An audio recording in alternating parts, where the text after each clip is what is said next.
Okay, welcome back to the I Help Men Dress Better podcast. My name is Shlomo. I am a men's style coaching consultant, and I help you dress better through the lens of who you are, not who everyone else wants you to be. Today, we're going to be addressing questions 4+ of the internet's most asked questions on men's style according to ChatGPT. So if you haven't heard part 1 and part 2, in part 1 I answer question 1 about how a suit should fit. In part 2, which would be last week's podcast, I answer question 1, can you wear brown shoes with a black suit and how to match your belt with your shoes. So if those are topics that interest you, go check out those episodes. This week, before I tell you what we're discussing this week, if you could drop a like, click the bell, whatever you got to do to get the notifications and support this video, I would really appreciate it. Work really hard to get these coming out consistently. And if you would like to support me, I would really appreciate that. So likes, comments, shares if there's someone you think this would help. And if you could click the bell so that you get notified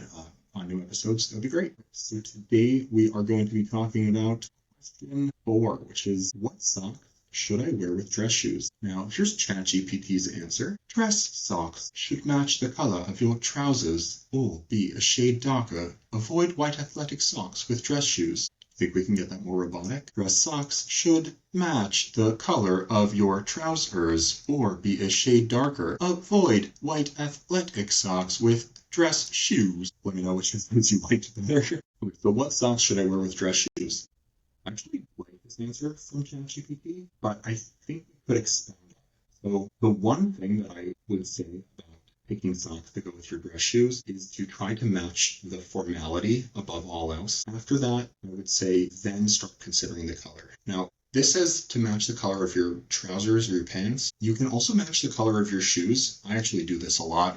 I have a pair of burgundy loafers, and I have a pair of socks that's pretty much the same color, and I will often wear those together. That said, you can also go with similar colors or colors that are just as dark so that they're just kind of fading into the background. As long as they're not drastically different, you shouldn't run into too many problems. That said, if you're someone who likes to wear a brighter sock, you can use a sock as a statement, and you may actually want to go out of your way to have a sock that stands out against the pant color and the shoe color. So a lot of it really does come down to personal preference. I would say that if you are lean a bit taller or longer limbed, you may want to avoid going too broken with your color blocking as far as your pants and shoes are concerned. But if you're on the shorter end or you have thicker limbs, you may actually be very nicely suited by doing a pant and then a contrasted sock and then a shoe. So kind of creating breaks between the bottom of your pants and your shoe. Avoid white athletic socks. That's pretty solid advice. I would say the one thing to know about athletic socks is that that's what they're meant for. They're meant for athletics. That's not to say that there aren't white dress socks. I definitely own socks that lean more dressy, and I really like to do, it was very popular in the 1980s to pair like a loafer, like a black or a dark colored loafer with a white dress sock and a dark pant. And that can be really fun if you don't mind doing something a little more controversial, or if you're like me and you love to do something controversial. So I really do enjoy a white sock, but they're absolutely right. Not athletic. Make sure it's meant to be a dress sock. So overall, pretty solid advice. If I was going to give this a TLDR, it would be make sure you're matching the formality, how formal your shoes are. So the more casual, you can lean a little bit more casual. The more dressy, you definitely want to lean more dressy. Dressy would usually require more of a solid color, a darker color. You could go with a lighter color like a white, but just know that that's going to be unusual and controversial and not right for everyone or every outfit. And definitely, if a sock is labeled athletic, that's what it's for. And that would not meet the formality criteria. Okay, we're only a few minutes in. We actually made it through a whole question. Welcome to question number 5. Is it acceptable to wear a tie without a jacket? Here's ChatGPT's answer. While it's traditionally paired with a jacket, wearing a tie without one is acceptable in more casual or warm settings. Ensure the shirt is well fitted and the tie complements the outfit. Okay, not mad at this. So let's break it down. While it's traditionally paired with a jacket, wearing a tie without one is acceptable if it's casual or warm. The one thing that you should know about ties is that there is an inherent formality to them. So you would have to actively choose ties that are more casual. Some things that can make a tie more casual are more of a knit tie. I don't know if you've ever seen them. Sometimes they have a flatter bottom, although more recently we've been seeing a lot more with the pointed bottom. But a solid color knit tie definitely leans more into the casual versus like a solid silk printed tie. Those will lean much more formal and be a lot harder to wear casually, especially in this scenario where you're wearing it without a jacket. Ensure the shirt is well fitted and the tie complements the outfit. We can discuss what well fitted means for a shirt in the future. I don't know if this actually makes a difference, although I guess they're trying to point out that if you're not wearing a jacket, then the way your shirt fits is going to be on display. So that's true. Your shirt should fit nicely. What that means is something we'll have to tackle in another episode. But I definitely agree that if the shirt is being put on blast because there's no jacket, then yes, focusing on the fit of the shirt is going to be important. And the tie complementing the outfit, I think that's self-explanatory. Your tie should complement your outfit. I don't know that I need to speak that out separately, but your tie should always complement your outfit. Just like your shirt should complement your outfit, and your pants, and your socks. Everything should complement your outfit. It should look like a puzzle was put together intentionally, not like random pieces were thrown together. So that feels a little obvious to me, but then again, I do see a lot of the opposite where pieces are just thrown together, so maybe this is important advice. But coming back to traditionally paired with a jacket and focusing on the casual or warm settings, other ways that ties can be casual. There are two ways that ties can be casual. One of them is through fabric, and one of them is through pattern. So there are certain patterns that are intrinsically more relaxed. So something playful like a polka dot or a floral can instantly make a tie a lot more casual.